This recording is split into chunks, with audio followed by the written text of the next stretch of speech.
नमस्कार, मैं हूं आपके साथ अंकिता पाल। ब्रीडिंग की शुरुआत करते हैं। उत्तराखंड सरकार ने राज्य के सार्वजनिक निगमों उपक्रमों का प्राधिकरण में कार्यरत कर्मचारियों के लिए खुशखबरी दी है। सीएम पुष्कर सिंह धामी ने 7वें वेतनमान में कार्यरत कर्मचारियों की महंगाई भत्ते में 4% की वृद्धि को मंजूरी दे दिया है, जिसको लेकर बीजेपी प्रदेश मीडिया प्रभारी मनवीर चौहान ने कहा कि धामी सरकार प्रदेश के हित में लगातार ऐतिहासिक फैसले ले रही है। जिस तरह से कर्मचारियों के महंगाई भत्ते में 4% की बढ़ोतरी की गई है, इससे कर्मचारियों में काफी ज्यादा उत्साह देखने को मिला है।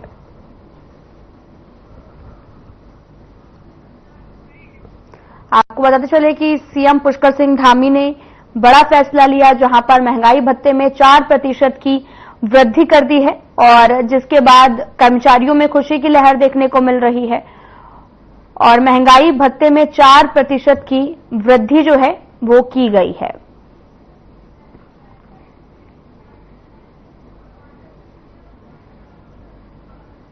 आपको बताते चलें कि सीएम पुष्कर सिंह धामी ने बड़ा फैसला लिया है। एक तरफ महंगाई जो है वो आसमान छू रही, तो वहीं दूसरी तरफ महंगाई भत्ते में 4% की वृद्धि की है सीएम पुष्कर सिंह धामी ने, जिसके बाद में आपको बताते चले कि महंगाई भत्ते में 4% की वृद्धि की गई है। दोनों विधायक भी आए।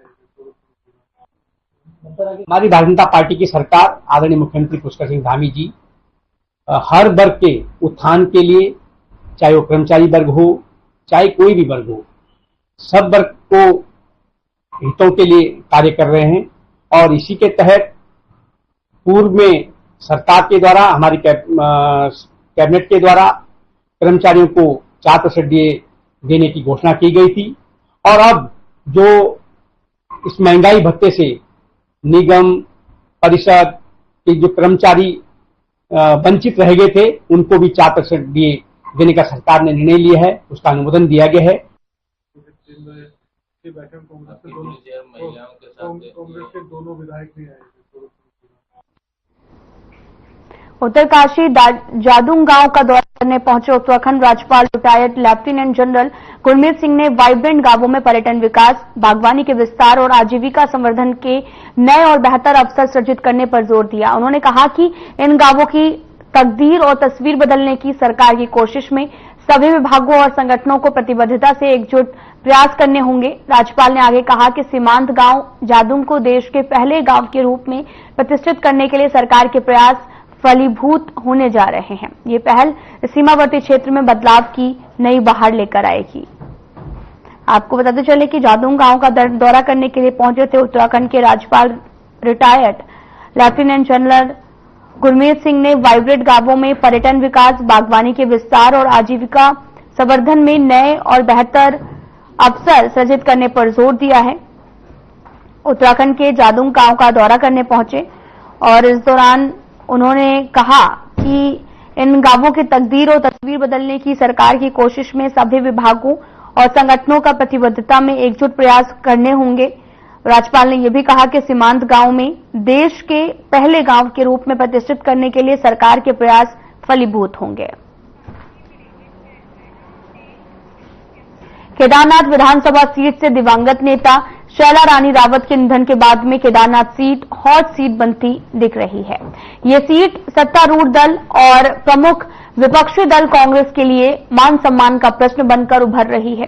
केदारनाथ सीट पर महिला को टिकट देने पर बीजेपी नेत्री लक्ष्मी अग्रवाल का कहना है कि केदारनाथ सीट पर पहले भी बीजेपी की तरफ से महिला विधायक ही थे और आगे भी इस सीट पर महिला दावेदार सामने आ रही हैं। इसके साथ ही लक्ष्मी अग्रवाल ने कांग्रेस पर आरोप लगाते हुए कहा कि कांग्रेस लड़की हूं, लड़ सकती हूं का नारा देकर सिर्फ महिलाओं का शोषण करने का काम करती है। वहीं पलटवार करते हुए कांग्रेस महिला प्रदेश अध्यक्ष ज्योति रौतेला ने कहा कि केदारनाथ सीट पर महिला पुरुष प्रत्याशी के विषय में अभी कांग्रेस नहीं सोच रही है। कांग्रेस सिर्फ जिताऊ कैंडिडेट पर फोकस कर रही है।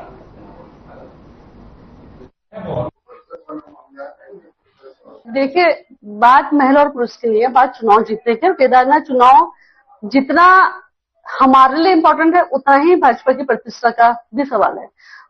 कांग्रेस पार्टी से अभी ऐसी कोई महिला, मजबूत महिला जो चुनाव लड़ सके, ऐसा नाम हमारे पास नहीं आया। जो वहां पे पूर्व प्रत्याशी रहे मनोज रावत जी, और बाकी लोग भी वहां पे चुनाव जो लोग दावेदारी कर रहे हैं वो कर रहे हैं। मुझे लगता है कि पार्टी अपना सर्वे कराएगी और जो सर्वे में सबसे मजबूत होगा उसको टिकट मिल जाएगा। देखिए, जहां तक बात रही कांग्रेस की, मुझे लगता है कि कांग्रेस का जो बातें कहने की और करने की और है। आज से पहले भी जो प्रियंका गांधी जी हैं, जो नेता हैं कांग्रेस की, उन्होंने एक नारा दिया था, लड़की हूं लड़ सकती हूं, और इसको उन्होंने, लेकिन वो चरितार्थ नहीं हुआ है। आज तक भी इतनी बार कांग्रेस की सरकारें रही हैं, लेकिन 33% आरक्षण महिलाओं का पास नहीं हो पाया था। तो कहीं ना कहीं ये उनकी मानसिकता दर्शाता है कि खाली महिलाओं को एक वोट बैंक की तरह वो इस्तेमाल करते हैं।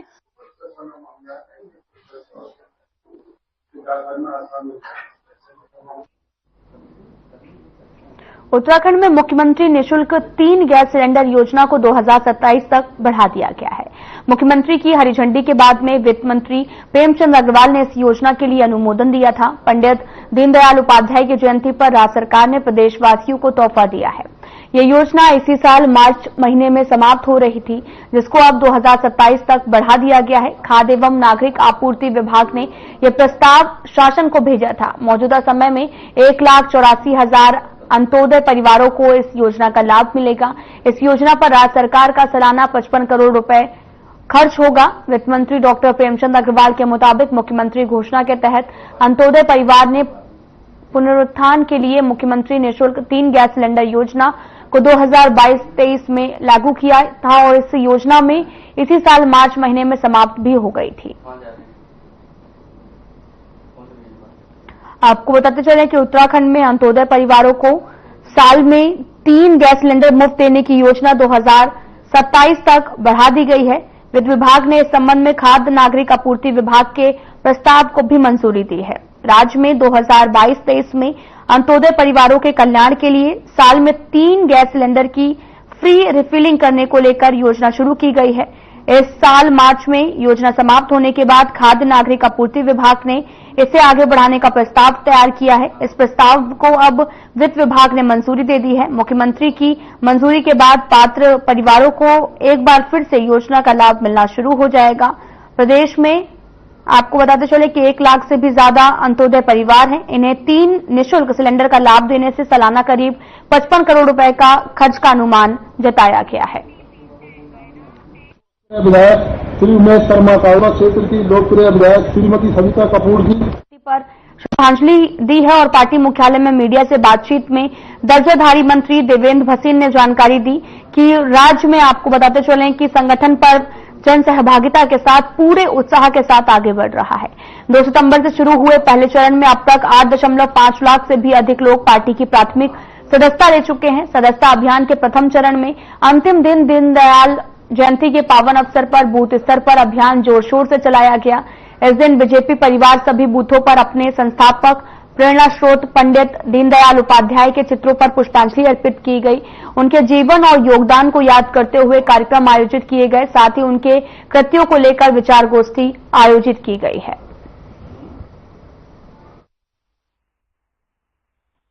सबसे पहले तो मैं पंडित दीनदयाल उपाध्याय जी, जिनके दर्शन पर पहले जनसंघ और अब भारतीय जनता पार्टी काम कर रही है, उन्हें जयंती पर हार्दिक प्रणाम करना चाहूंगा।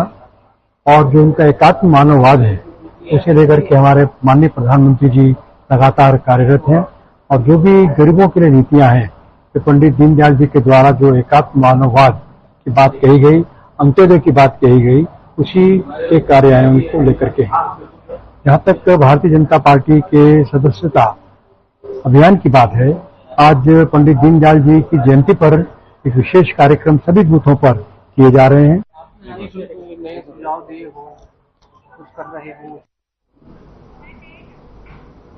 विकासखंड जोशीमठ के डुमो गांव में सड़क को लेकर पिछले 57 दिन से उपवास और धरना प्रदर्शन जारी है। कई स्थानीय ग्रामीणों ने यह धरना प्रदर्शन सड़क बनाने की मांग को लेकर कर रहे हैं। आंदोलनकारियों का कहना है कि अगर उनकी मांग सुन ली जाती है तो ठीक है, वरना आंदोलन और उग्र किया जाएगा, जिसकी पूरी जिम्मेदारी कार्यदायी संस्था PMGSY और प्रशासन की होगी। अध्यक्ष डुमक और आज धरने का 56वां दिन बीत चुका है और हम लोग एक शिष्टमंडल माननीय मुख्यमंत्री जी और मुख्य सचिव राजा रतूड़ी और मुख्य ग्राम्य सचिव राधिका झा से मिले और उन्होंने ये आश्वासन दिया कि बाडिया की टीम आएगी और इस सड़क का निरीक्षण करेगी और उसके पश्चात कार्य शुरू होगा।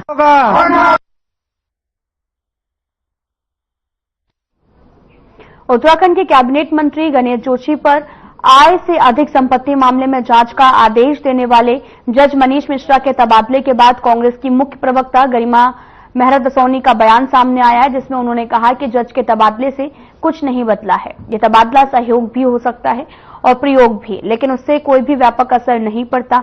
गणेश जोशी पर लगे आरोप अब भी अपनी जगह पर यथावत हैं। सवाल भी जो है वो कायम है और बस अब प्रदेश की जनता को इंतजार है तो धामी कैबिनेट की अनुमति की, जिसकी अवधि मात्र 8 अक्टूबर तक है। 8 अक्टूबर से पहले धामी कैबिनेट को गणेश जोशी प्रकरण पर फैसला लेना है। विजिलेंस विभाग को गणेश जोशी से पूछताछ और आय से अधिक संपत्ति मामले में जांच की अनुमति दी जानी है।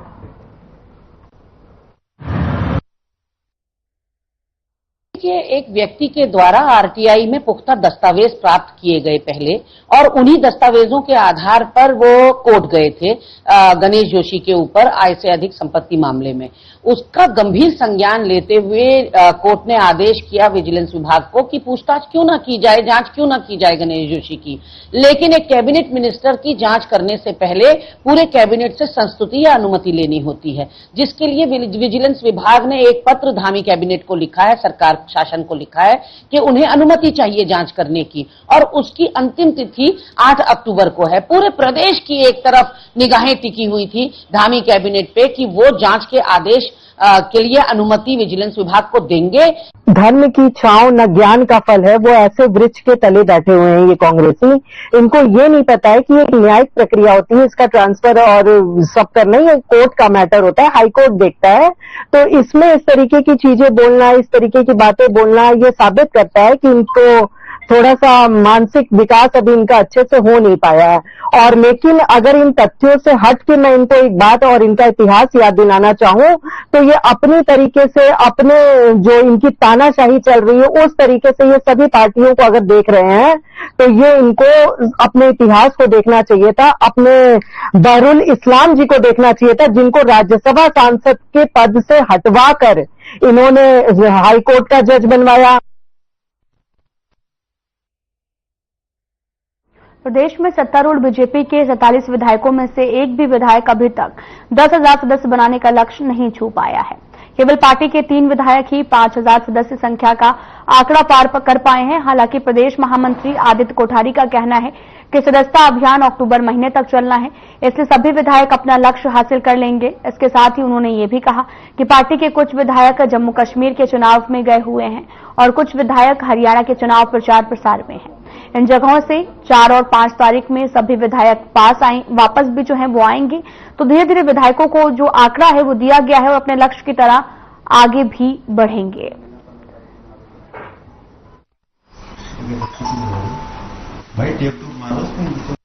जिस दरवाजे पे जाएंगे। हमारे कुछ विधायक जम्मू कश्मीर के चुनाव में गए हुए हैं और कुछ विधायक हरियाणा के चुनाव में हैं। यहां से 4 या 5 तारीख को सभी लोग वापस लौटेंगे। तो धीरे धीरे विधायकों का आंकड़ा भी जितना उनको लक्ष्य दिया गया है उस लक्ष्य को वो प्राप्त करेंगे।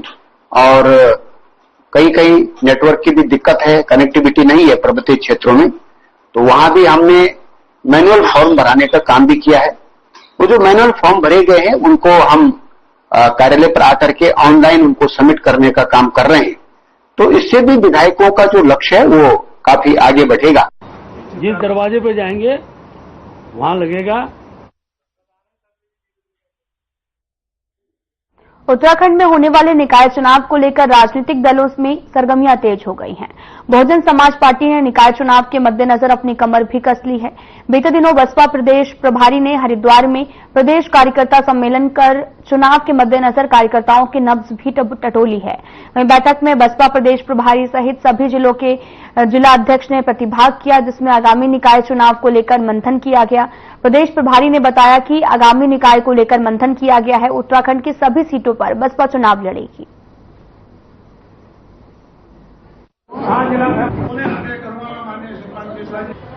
आज की ये मीटिंग प्रदेश स्तर की मीटिंग थी और आज की ये मीटिंग खास तौर से पार्टी के संगठन को मजबूत करने के लिए, पार्टी का जनाधार बढ़ाने के लिए बुलाई गई थी और आने वाले वक्त में जो निकाय चुनाव है उसकी भी तैयारी के सिलसिले में बुलाई गई थी। जो हमने अपने देखिए कोशिश तो हमारी ये रहेगी प्रदेश की सारी निकाय सीटों पर बहुजन समाज पार्टी चुनाव लड़े और हमारी पूरी तैयारी है। डीबीएस पीजी कॉलेज में आज से बीए और बीएससी समेत एमए और एमएससी प्रथम वर्ष की कक्षाएं जो हैं वो शुरू की जाएंगी। यह फैसला सोमवार को सभी विभागाध्यक्ष, मुख्य नियंता, डीन कला और डीन विज्ञान की बैठक में लिया गया है। इससे पहले बुधवार को नए छात्रों के लिए इंडक्शन मीट का भी आयोजन किया गया और बैठक में प्राचार्य वीसी पांडे, उप प्राचार्य प्रोफेसर अनिल पॉल और साथ ही डॉक्टर अजय कुमार उपस्थित रहे हैं।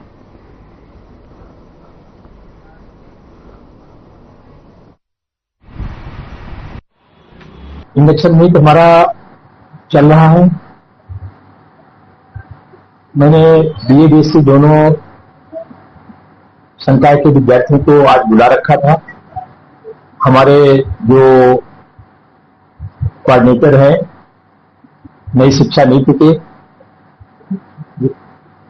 एडमिशन कमेटी के, वो इसमें संबोधन कर रहे हैं विद्यार्थियों को और हमारे चीफ कलेक्टर भी वहां पर उपस्थित है, वाइस प्रिंसिपल भी उपस्थित है, हमारे एनसीसी के एएनओ गर्ल्स विंग के तथा वाइस विंग के भी वहां पर उपस्थित हैं।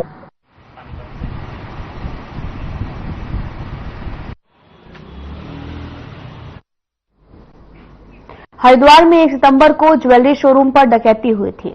इस मामले में पुलिस लगातार जांच में जुटी है। इसी को लेकर डकैती का सीन रिक्रिएट भी किया गया। ज्वालापुर कोतवाली पुलिस ने 3 बदमाशों को गिरफ्तार किया है। पुलिस रिमांड को लेकर उन्हें बालाजी शोरूम ले जाया गया, जहां पर पुलिस ने क्राइम सीन रिक्रिएट कर डकैती की वारदात की बारीकी से जानकारी भी ली है। डकैती प्रकरण का मुख्य सरगना सुभाष अभी तक पुलिस की पकड़ से दूर है। पुलिस उसे गिरफ्तार करने के लिए लगातार प्रयास भी कर रही। वहीं लूटे गए माल की रिकवरी भी अभी तक नहीं हो पाई है।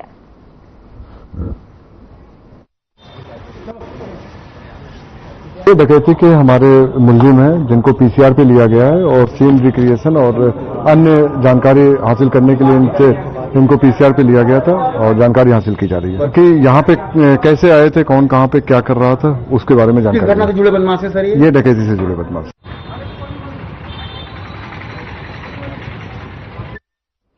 देहरादून जिलाधिकारी पद संभालने के बाद से काफी एक्टिव मोड में नजर आ रहे हैं, जिसके बाद में अब स्कूलों की स्थिति को सुधारने के लिए खुद डीएम सविन बंसल तत्पर हैं। आपको बताते चले कि अल्मोड़ा और नैनीताल जिले में डीएम रहते सविन बंसल ने सभी स्कूलों का रूपांतरण करने के लिए कई महत्वपूर्ण कदम उठाए थे। ऐसे में अब देहरादून में शिक्षा में सुधार के लिए कई तरह की पहल शुरू की गई है।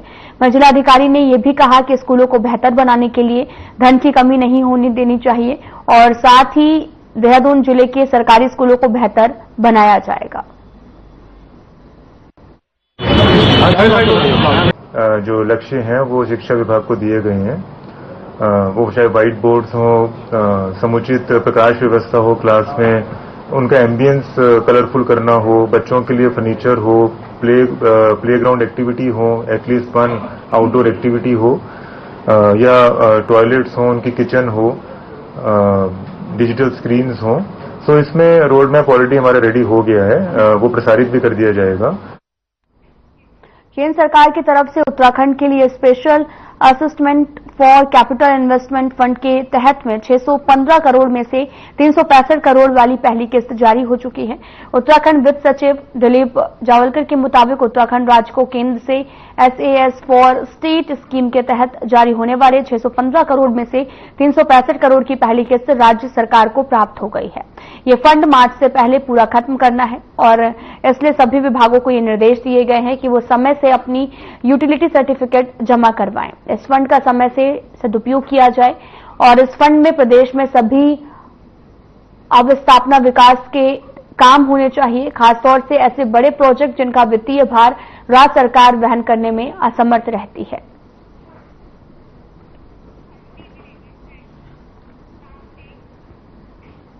खटीमा तहसील क्षेत्र के ग्राम रघुलिया निवासी 23 साल के राजेंद्र सिंह को जंगल के किनारे लकड़ी बिनने के दौरान मगरमच्छ ने हमला कर घायल कर दिया है। युवक अपने 2 परिजनों के साथ में घर से थोड़ी दूर पर नाला पार करके लकड़ी लेने के लिए गया था और जहां पर वापस आते समय नाले में मगरमच्छ ने उसके बाएं पैर को अपने मुंह में जकड़ लिया। आपको बताते चले कि जिसके बाद परिजनों ने बामुश्किल मगरमच्छ के चंगुल से युवक को छुड़ाया। इलाज के लिए उसे अस्पताल में भर्ती कराया गया, जहां पर युवक का उपचार जो है वो लगातार चल रहा है।